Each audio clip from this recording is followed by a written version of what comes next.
कुछ लोग अपनी जिंदगी में काफी कुछ अचीव कर लेते हैं।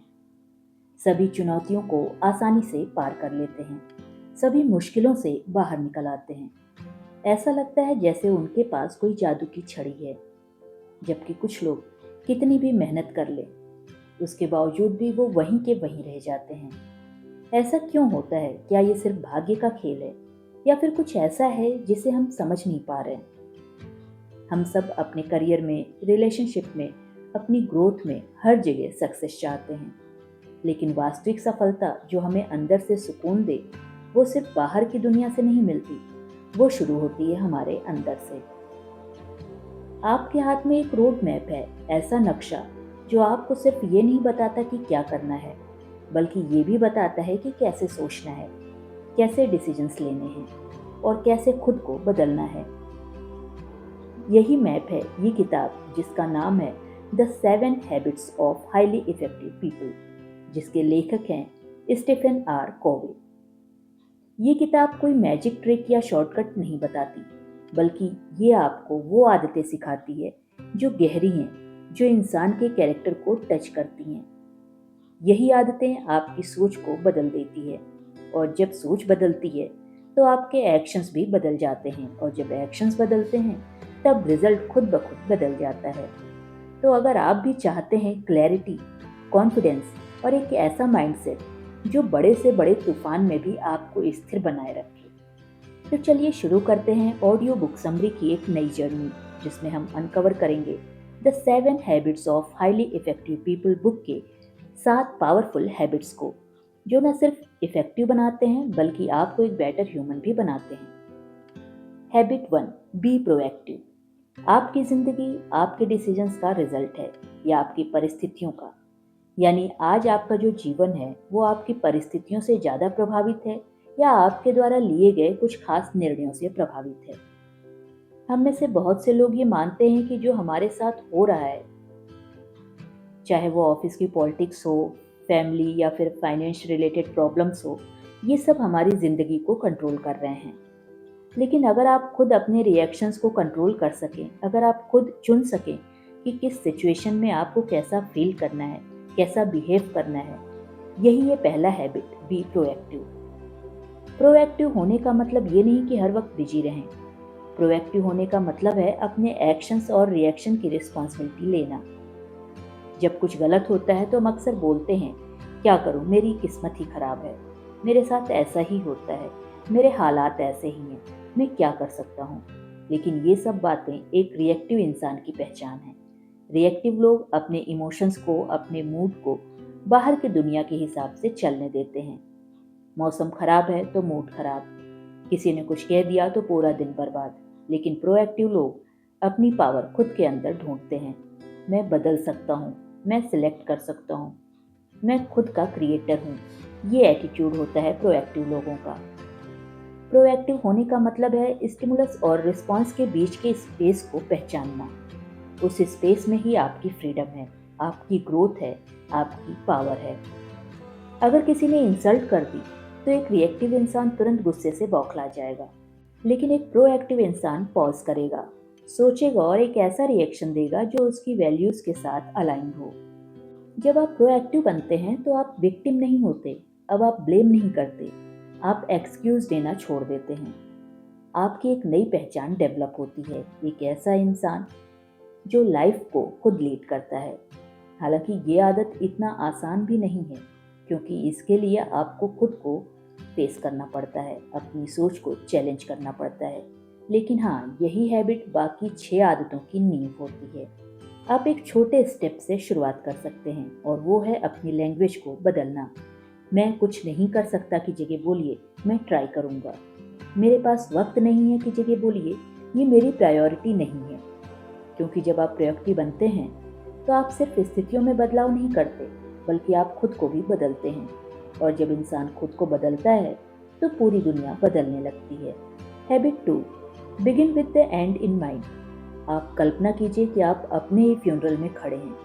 आपके दोस्त, आपके परिवार वाले, आपके करीबी सब वहाँ पर हैं और वो आपके बारे में बातें कर रहे हैं। अब सोचिए आप क्या चाहते हैं वो लोग आपके बारे में क्या बातें करें। वो बहुत अमीर था, या वो इंसान दिल से इतना सच्चा था कि उसकी बातें याद आ रही हैं। Begin with the and in mind, यानी किसी भी काम की शुरुआत करने से पहले उस काम का अंत, उसका फाइनल रिजल्ट आपके दिमाग में क्लियर होना चाहिए। इस हैबिट का उद्देश्य है कि हम क्लैरिटी के साथ जिएं, कि हम अपनी ज़िंदगी बस जी ना रहे हों बल्कि डिज़ाइन कर रहे हैं। क्योंकि सच्चाई ये है कि बहुत से लोग बिजी हैं, बहुत मेहनती हैं, लेकिन गलत सीढ़ी पर चढ़ रहे हैं। मतलब वो गलत रास्ते पर हैं। जब ऊपर पहुंचते हैं या जब अपनी मंजिल पर पहुंचते हैं तो पता चलता है कि वो सीढ़ी तो गलत थी, उनकी वास्तव में वो मंजिल तो थी ही नहीं। यही होता है जब हम बिना सोचे समझे बस दौड़ते रहते हैं, करियर, पैसा, सक्सेस सबके पीछे भागते रहते हैं, लेकिन हमें ये पता ही नहीं होता कि वास्तव में हम चाहते क्या हैं, वास्तव में हमारी मंजिल क्या है। Begin with the and in mind का मतलब है कि जैसे एक आर्किटेक्ट नक्शा बनाकर उसके हिसाब से बिल्डिंग कंस्ट्रक्शन का काम करता है, बिल्कुल वैसे ही आप अपनी ज़िंदगी का एक पर्सनल ब्लूप्रिंट बनाएं। आप कौन बनना चाहते हैं, आपका मकसद क्या है, आपके वैल्यूज़ क्या हैं। अगर आपके पास ये क्लैरिटी है तो फिर आपके डिसीजंस भी क्लियर होंगे। फिर आप सब कर लेना है वाली कंफ्यूजन में नहीं फंसेंगे। आप वही चुनेंगे जो आपके विजन के साथ मैच करता है। अब सोचिए, क्या आपने कभी अपनी पर्सनल मिशन स्टेटमेंट लिखी है? एक ऐसा स्टेटमेंट जो आपके लिए कंपास की तरह हो, जो बताए कि आप कौन हैं और क्यों हैं। जब आप अपने एंड को क्लियरली देख लेते हैं तब आपकी प्रायोरिटीज बदलने लगती है। जब आप अर्जेंट चीज़ों के पीछे नहीं भागते, आप इम्पोर्टेंट चीज़ों को चुनते हैं। अब आप दूसरों की एक्सपेक्टेशन से नहीं चलते, आप अपने अंदर की आवाज़ को सुनते हैं। इस हैबिट का एक इमोशनल ट्रूथ है। हम सब दो बार चीज़ क्रिएट करते हैं, पहली बार हमारे दिमाग में और दूसरी बार हकीकत में। तो अब आप ये जानिए कि आपकी ज़िंदगी की पहली क्रिएशन आपने की है या वो दुनिया, सोसाइटी और बाकी लोग कर रहे हैं। कुछ वक्त निकालिए और खुद से ये सवाल पूछिए, जब मेरी ज़िंदगी का अंत होगा मैं अपने बारे में क्या महसूस करना चाहूँगा। और फिर उसी विजन के साथ आज की शुरुआत कीजिए, क्योंकि अगर डायरेक्शन ही सही नहीं है तो स्पीड का कोई मतलब नहीं है। Begin with the and in mind, आप पाएंगे कि आपकी ज़िंदगी पहली बार सच में आपकी हो रही है। Habit 3, put first thing first. हम सभी के पास सिर्फ 24 घंटे ही होते हैं, फिर भी कुछ लोग हर दिन अपने ड्रीम्स के करीब पहुंचते हैं और कुछ लोग दिन खत्म होने पर बस इतना ही सोचते हैं, आज तो कुछ कर ही नहीं पाया। ऐसा इसलिए होता है क्योंकि हम सबकी प्राथमिकताएं अलग अलग हैं, समय तो सबके पास सेम है। यही है तीसरा habit, put first thing first, मतलब जो सबसे जरूरी है उसको सबसे पहले करना सीखो।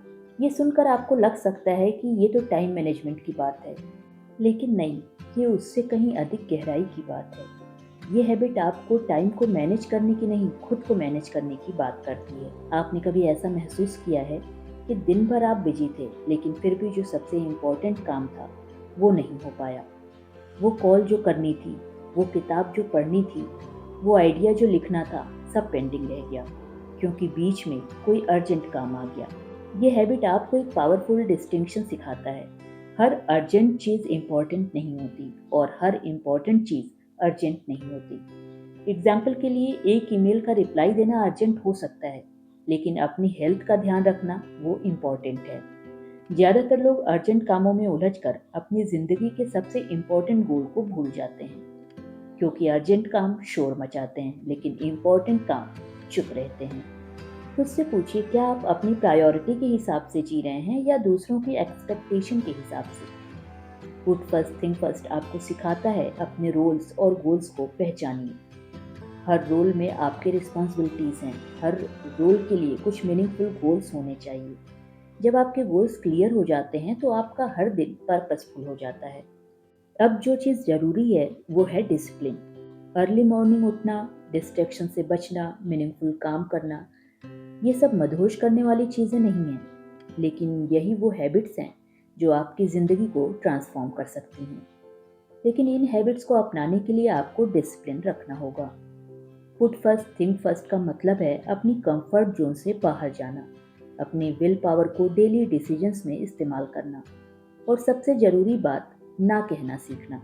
क्योंकि जब आप हर किसी को हाँ बोलते हो तो आप अपने सबसे ज़रूरी कामों को ना कह रहे होते हैं। आपको खुद से ये पूछना है, क्या मैं आज वही कर रहा हूँ जो मुझे मेरी उस ज़िंदगी के करीब ले जाएगा, जो मैंने हैबिट 2 में इमेजिन की थी? अगर हाँ, तो आप सही रास्ते पर हैं, और अगर नहीं, तो आपको ठहर कर सोचना होगा, क्योंकि अल्टीमेटली सक्सेसफुल लोग वो नहीं होते जो सब कुछ कर लेते हैं, बल्कि वो होते हैं जो सही चीज़ पहले कर लेते हैं। आज से तय कीजिए, आप रिएक्शन में नहीं, एक्शन में जिएंगे। आप बिजी नहीं, इफेक्टिव बनेंगे। आप अपनी जिंदगी को दिशाहीन लोगों की भीड़ में खोने नहीं देंगे। पुट फर्स्ट, थिंक फर्स्ट, और देखिए कैसे आपकी प्रायोरिटी ही आपकी पहचान बन जाती है। Habit 4, think win win. आपको हर बार जीतना जरूरी लगता है, या आपको लगता है कि अगर सामने वाला जीत गया तो आप हार गए। हम जिस दुनिया में पले बड़े हैं, वहाँ एक सामान्य सा माइंडसेट है, या तो मैं जीतूंगा या वो जीतेगा। जैसे जिंदगी एक कंपटीशन है जिसमें एक की जीत दूसरे की हार बन जाती है। लेकिन क्या सच में जिंदगी सिर्फ एक कंपटीशन है? क्या हर इंटरेक्शन में किसी एक को हारना जरूरी है? हैबिट 4 का यही कोर है, थिंक विन विन, यानी ऐसी सोच रखना जिसमें दोनों की ही जीत हो, यानी मैं भी जीतूं और तुम भी जीतो। ये एक माइंड सेट है जो रिलेशनशिप, कम्युनिकेशन और कोलैबोरेशन की फाउंडेशन बन सकता है। थिंक विन विन का मतलब है कि हम दूसरों के साथ कॉम्पीट नहीं करते, बल्कि कोलैबोरेट करते हैं। हम किसी को नीचे गिरा कर नहीं उठते, बल्कि एक दूसरे को साथ लेकर ऊंचाइयां छूते हैं। किसी की सक्सेस देखकर आपको थोड़ी जलन हुई हो, या कभी आप चाहते थे कि कोई आपकी तारीफ करे, लेकिन जब उसने किसी और की तारीफ की तो आपको बुरा लगा। ये फीलिंग्स बहुत नेचुरल हैं, क्योंकि हम कंपैरिजन के कल्चर में जीते हैं। लेकिन विन विन माइंडसेट हमें कंपैरिजन से कोऑपरेशन की तरफ ले जाती है। इस हैबिट की खासियत ये है कि ये सिर्फ एक एटीट्यूड नहीं, ये आपके कैरेक्टर से जुड़ा होता है। विन विन सोचने के लिए आपको चाहिए इंटेग्रिटी, आप जो कहते हैं वही करते हैं। मैच्योरिटी, दूसरों के विचारों का सम्मान करना। और अबेंडेंस मेंटेलिटी, ये मानना कि इस दुनिया में सभी के लिए काफ़ी कुछ है। जिन्हें विन विन नहीं आता वो स्कार्सिटी में जीते हैं। उन्हें लगता है कि प्यार, रिस्पेक्ट, सक्सेस सब लिमिटेड हैं। अगर किसी को मिल गया तो मेरे लिए कम हो जाएगा।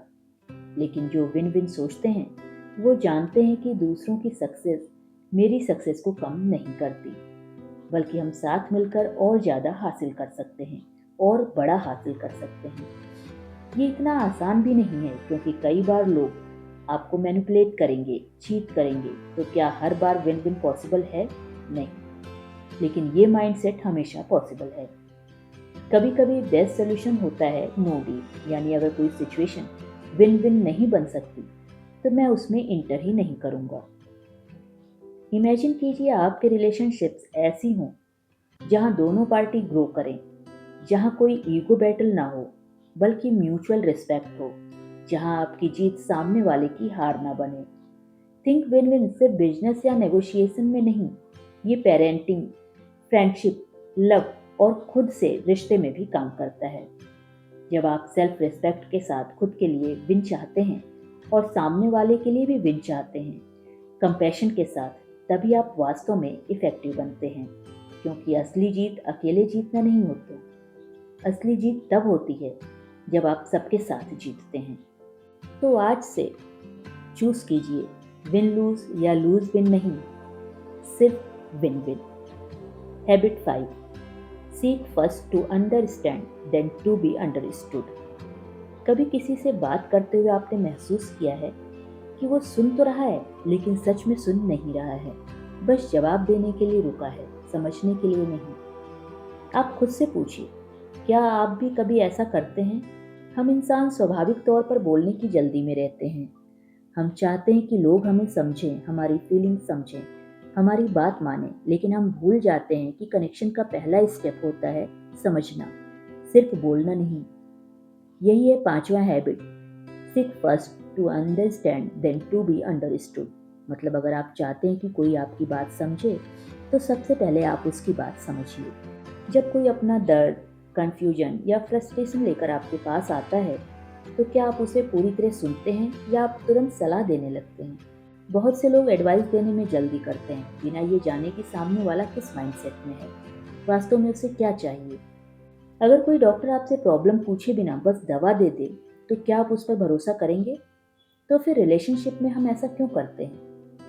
इस हैबिट की खासियत ये है कि ये आपको एक रेयर गिफ्ट देती है, एम्पैथिक लिसनिंग, मतलब सिर्फ शब्दों को सुनना नहीं बल्कि इमोशंस को सुनना, उस साइलेंस को सुनना जो किसी के शब्दों के बीच में छिपा है। एम्पैथिक लिसनर बनने के लिए आपको अपना जजमेंटल बिहेवियर हटाना होगा। रिस्पॉन्स देने की जल्दी नहीं करनी होगी, सिर्फ दिल से ऑब्जर्व करना होगा। जब आप किसी को पूरे दिल से सुनते हैं तो वो इंसान सिर्फ सुना हुआ नहीं, समझा हुआ महसूस करता है। और यही एक ह्यूमन नीड है, टू फील अंडरस्टूड। अब बात करते हैं देन टू बी अंडरस्टूड की। जब आप पहले सामने वाले को समझते हैं तो आपका इन्फ्लुएंस कई गुना बढ़ जाता है। अब जब आप बोलते हैं तो लोग सच में सुनते हैं, क्योंकि आपने उन्हें रिस्पेक्ट दी है, आपने उन्हें अटेंशन दी है। इफेक्टिव कम्युनिकेशन सिर्फ अच्छे शब्दों से नहीं होते, वो कनेक्शन से होते हैं। घर में, ऑफिस में, दोस्तों के बीच कितनी बार कॉन्फ्लिक्ट सिर्फ इसलिए होते हैं क्योंकि हम एक दूसरे को समझने की कोशिश ही नहीं करते। हर इंसान चाहता है कि उसकी बात सुनी जाए, उसकी फीलिंग्स वैलिड मानी जाए। और जब आप ये गिफ्ट किसी को देते हैं, बिना इंटरप्ट किए, बिना एडवाइस दिए, तब आप सच में हीलिंग क्रिएट करते हैं। Seek first to understand then to be understood, ये कोई ट्रिक नहीं है, ये एक माइंड सेट है, एक हार्ट सेट है। और अच्छी बात यह है कि जब आप दूसरों को समझते हैं तो आप खुद को भी नए अंदाज में समझने लगते हैं। तो अगली बार जब कोई आपके पास अपनी कहानी लेकर आए तो सुनिए, बिना इंटरप्ट किए, बिना सोचे कि जवाब क्या होगा। बस एक बार सच में समझने की कोशिश कीजिए। हो सकता है कि यही एक कोशिश किसी की पूरी जिंदगी बदल दे। Habit 6, synergise. दो लोग जब एक साथ काम करते हैं तो क्या उनका रिजल्ट सिर्फ 1+1 2 होता है? नहीं, कभी कभी ये रिजल्ट होता है 1+1 = 11। और इसी जादू को कहते हैं सिनर्जाइज, यानी एक साथ मिलकर ऐसा क्रिएट करना जो अकेले कभी पॉसिबल ही नहीं था। आपने अपने आसपास ऐसे लोगों को देखा है जो हर चीज में अकेले शाइन करना चाहते हैं, जो दूसरों की बात काटते हैं, डोमिनेट करते हैं, बस खुद को सही साबित करने में लगे रहते हैं।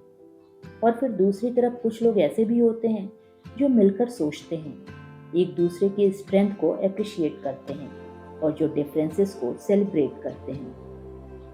सिनर्जी यही पैदा होती है, डिफरेंसेस को थ्रेट नहीं, स्ट्रेंथ मानने से। एक ऑर्केस्ट्रा जिसमें हर इंस्ट्रूमेंट का साउंड अलग अलग है, लेकिन जब सब एक हारमोनी में बजते हैं तो ऐसा संगीत बनता है जो हर किसी के सोल को छू जाता है।